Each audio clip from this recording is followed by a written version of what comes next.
अस्सलाम वालेकुम my YouTube family. उम्मीद है सब ठीक ठाक हैं, खैर खैरियत से हैं और हंसते मुस्कुराते हैं। बड़ी देर कर दी मेहरबान आते आते। जी देर तो हो गई है पर सवेर भी हो गई है। तो जनाब मैं आ गई हूँ वापस। मैं काफ़ी टाइम से गायब थी और कोई व्लॉग नहीं अपडेट कर रही थी। उसकी रीज़न ये थी कि अशर के साथ मुझे भी जो है वो काफ़ी सारी ट्रैवलिंग करनी पड़ती है। वो बिज़नेस ट्रैवल करते हैं तो मुझे रिकॉर्ड करने का टाइम नहीं मिलता। और लेकिन इस दफ़ा हमने प्लान बनाया है कि हम एक दिन रुकेंगे फ़तीही में, वहाँ पे पैराग्लाइडिंग करेंगे क्योंकि आपकी बाजी को सैर सपाटों का बहुत ज़्यादा शौक़ है और नए नए एडवेंचर करने का भी शौक़ है। और हमारे एडवेंचर और नए सैर सपाटे पूरे करने के लिए हमारे मियाँ जी मौजूद हैं। तो हम जो हैं वो जा रहे हैं फ़तीही।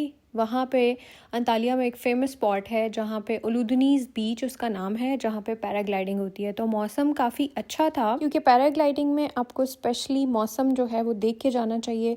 अगर क्लाउडी होता है, विंड्स होती हैं, तो वो जो है वो फ़्लाइट नहीं अरेंज करते। तो उन्होंने हमें ओके का साइन दिया था तो हम निकल पड़े। हमारे जो है सेरिक से अंतालिया से जो फ़तीही है वो तकरीबन 4 साढ़े 4 घंटे की ड्राइव पे था।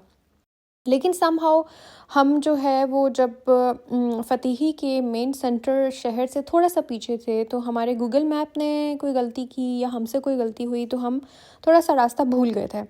और हमने वो रास्ता चूज़ किया जो कि माउंटेन के ऊपर से गुज़र के वहाँ तक बीच तक जा रहा था। और उस रास्ते में हमें तकरीबन 1.5 से पौने 2 घंटे लग गए। दो के रास्ता बहुत खूबसूरत था। हमने जाते हुए बहुत इन्जॉय किया। काफ़ी अच्छी रोड्स भी थी, कुछ ख़राब भी थी, माउंटेन्स भी थे। अल्लाह ताला ने टर्की की लैंड को बहुत खूबसूरत और फर्टाइल बनाया है। हर जगह आपको बीचेस नज़र आएंगे, कहीं खाली ज़मीन पड़ी हुई है लेकिन फर्टाइल है, कहीं पे भी आपको बंजर या इस तरह की ज़मीन और नहीं मिलेगी। तकरीबन हमारे सफ़र का तकरीबन आधे घंटे रह गया था और हमें फ़ील हुआ कि बहुत क्लाउडी मौसम हो रहा है और मे बी हमारी फ़्लाइट कैंसिल हो जाए, हम पैराग्लाइडिंग ना कर सकें। लेकिन हमने कंफर्म किया जो हमारे ऑपरेशंस जो मैनेज कर रहे थे जो पर्सन उनको, तो उन्होंने कहा कि आप आ जाएं, कोई मसला नहीं है। और ये हम माउंटेन्स के ऊपर से होते हुए हम नीचे जा रहे हैं जहाँ पे उलूदनीज़ बीच है। अभी मैं बीच आता है तो मैं आपको दिखाती हूँ। काफ़ी रोड तो अच्छी थी, ऐसा कोई डेंजरस रास्ता नहीं था लेकिन काफ़ी लंबा रास्ता था। एक बहुत बड़ा माउंटेन था जिसके ऊपर से हम नीचे बीच तक जा रहे हैं। और ये है जी एक खूबसूरत बीच जो कि काफ़ी बड़ा है। इसका नाम है उलूदनीज़ बीच। और ये मैं नीचे भी आपको साथ साथ दिखाने की कोशिश कर रही हूँ क्योंकि ये माउंटेन के ऊपर से एक रोड जा रही है। तो कभी बीच मेरी राइट साइड पे आ रहा था, कभी लेफ़्ट साइड पे आ रहा था। तो मैं उस हिसाब से जो है वो इसको कैप्चर कर रही थी। और कैसा लगता है जब बंदा डेस्टिनेशन पे पहुंच चुका और उसको पता चले कि ओह ये तो मेरी मंजिल ही नहीं थी। वैसे नहीं, ये मंजिल हमारी ही थी। जहां हम पहुंचना चाहते थे हम वहीं पहुंचे थे, लेकिन बारिश शुरू हो गई थी। और ये ऐसा अनएक्सपेक्टेड था और अनप्रेडिक्टेड था कि मैं आपको बता नहीं सकती। कोई क्लाउड थोड़े से आ रहे थे लेकिन वेदर अपडेट में कहीं बारिश का कोई जिक्र नहीं था। और ये तब हुआ जैसे ही हम उलूदनीज़ बीच पे पहुंचे।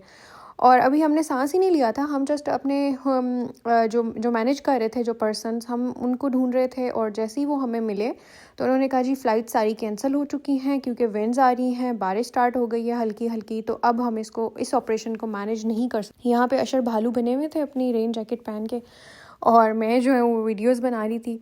इतनी तेज़ बारिश स्टार्ट हो गई और हमारा जो जो पर्सन जिसने मैनेज किया था वो साहब कहते हैं कि आप इधर ही रुक जाएं, कल जो है वो हम फ़्लाइट अरेंज कर सकते हैं। तो भाई अगर मौसम देखें तो मौसम जो है वो कल का भी क्लाउडी ही आ रहा था।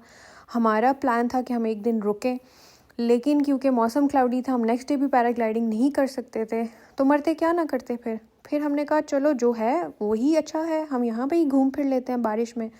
तो बारिश थोड़ी सी रुकी, उसके बाद हमने कॉफ़ी वगैरह पी, यहाँ पे बीच को एक्सप्लोर किया। काफ़ी खूबसूरत बीच था। और समर में जो है वो टर्की में बहुत ज़्यादा टूरिस्ट आते हैं क्योंकि यहाँ पे बीचेस हैं बहुत ज़्यादा और दुनिया के हर कोने से जो है वो टूरिस्ट समर में आते हैं। लेकिन विंटर में कोई इतने ख़ास टूरिस्ट नहीं आते। ये आप देखें इनका लगून, ओ माय गॉड, इसके 2 कलर्स और इतना खूबसूरत था। मैं कहती हूँ कि फ़ोन में कुछ भी कैप्चर नहीं हो सका जितना खूबसूरत ये ओरिजिनल आँखों से देखने वाला था। खैर उसके बाद हम निकल पड़े क्योंकि हमने अब फ़तेही शहर में आना था और अशर पूछ रहे थे कि अब क्या प्लान बनाएं, रात को रुकना है यहाँ पे, लेकिन आई डोंट थिंक सो कि हमें कुछ वहाँ पे ऐसा करने को था कि हम वहाँ पे रात को स्टे करते।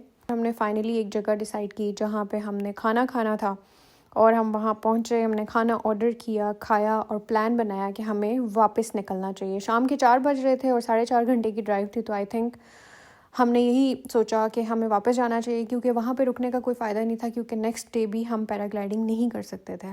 पैराग्लाइडिंग तो हमारी कैंसिल हो गई, लेकिन हमने जो मौसम को, खाने को और लगून बीच को और लुधनीज़ बीच को जो एंजॉय किया, और स्पेशली हम जो खो गए थे और हमारी ड्राइविंग माउंटेन से थ्रू आउट नीचे तक, दैट वाज अमेजिंग और हमने बहुत एंजॉय किया। होप सो आपने भी इंजॉय किया होगा। मिलते हैं किसी और एपिसोड में, किसी और वीडियो में, किसी और जगह पे। तब तक के लिए मुझे दीजिए इजाज़त। अपना बहुत सारा ख्याल रखिएगा। अल्लाह हाफ़िज़।